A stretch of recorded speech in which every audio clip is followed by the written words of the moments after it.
let's start by saying, by laying out what you think are the problems of autonomy for a public institution like the Reserve Bank. Problem of differences between the government and the central bank arise because of these differences in horizons. The Reserve Bank typically takes a longer-term view, prioritizing price stability on the understanding and assumption that price stability guarantees long-term sustainable growth.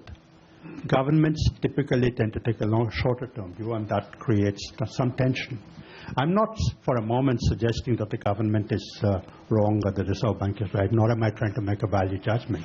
It's just that there are differences in horizons, differences in priorities, and therefore tensions between what the government wants and what the Reserve Bank wants. Mr. Rai, you headed an institution which had constitutional protection. So basically, is it only institutions protected by the Constitution that have independence in India, like the Election Commission and the CAG? Or is it that other institutions have to struggle hard to get autonomy or independence, as the case may be? I don't think any one of the institutions have had to struggle for their autonomy or independence in that sense. See, it's a question of each institution being allotted a certain space, a certain mandate. And well, they have to function within that mandate. The question of in a parliamentary democracy, there will be any number of opinions emerging from maybe the public, maybe parliament, maybe politicians, maybe bureaucrats, whatever it is, or maybe you folk, media.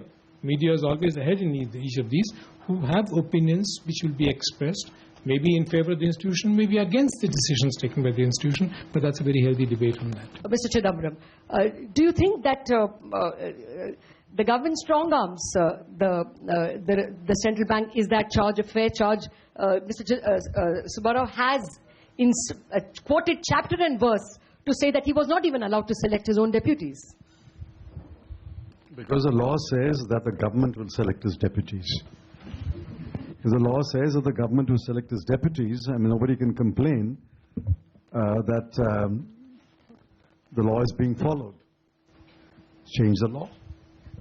Change the law and ask the law to say that the governor will select his deputies, and then, of course, the government can't select his deputies. The point is, autonomy does not mean beyond criticism. An institution can be autonomous, but that institution is subject, as any other institution, any other person, any other body, to criticism, as long as the criticism is bona fide, genuine criticism. I've made this point several times, quoting a famous English judge. Two reasonable men can hold exactly opposite views without forfeiting the right to be called reasonable. You are almost equating, the moderator at least, not Dr. Subbarao, that autonomy means I'm an independent republic. The institution is autonomous, but the decisions of the institution are subject to fair criticism. Besides, my experience, and I have said this before and I reiterate it, I have been finance minister for how many policy statements? Over a period of 8 budgets, there must have been at least 30 or 32 policy statements, more. I maintain 8 out of 10 policy statements, the government, immediately after the policy statement is made, makes the usual statement, yes, we welcome the RBI's position. There is Vinod is here, he's been Secretary Financial Services. Ashok is here, he's been Secretary Economic Affairs, they'll bear me out. It's only in 1 or 2 out of 10 cases. I know Dr. Subbarao in one page says that has not been his experience, but he will concede that my experience with policy statements is much longer than his experience with policy statements.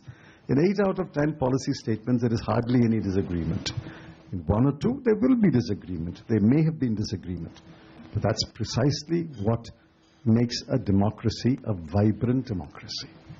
those of you who have not read the book, I must read out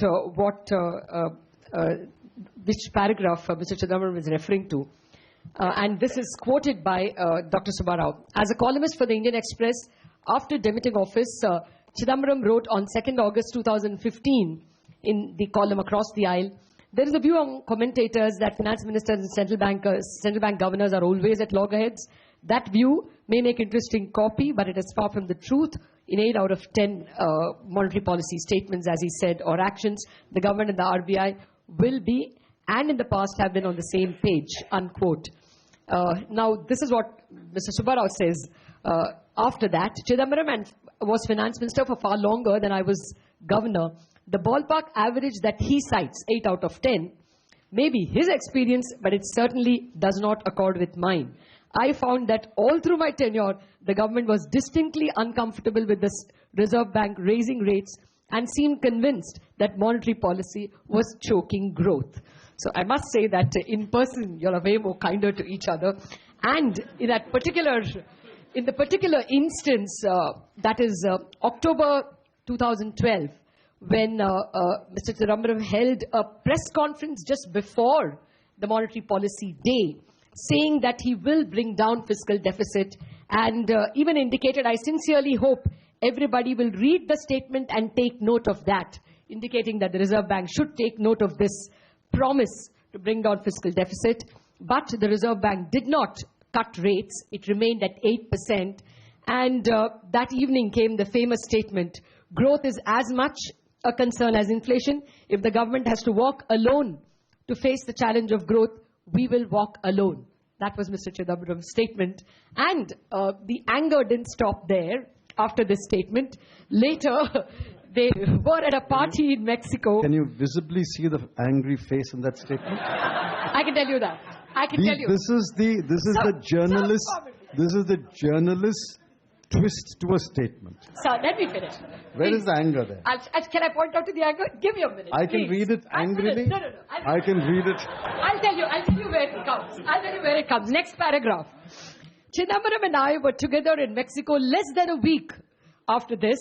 The ambassador of India in Mexico, Sujan Chenoy, graciously hosted a dinner for the Indian delegation to provide an opportunity for the finance minister to meet some leading public figures and business persons in Mexico. When Chidambaram arrived, he greeted everyone, but pointedly ignored me all through the evening, leaving me with an uncomfortable feeling. Doesn't sound like anger, sir. Can I comment on that? Actually, yes.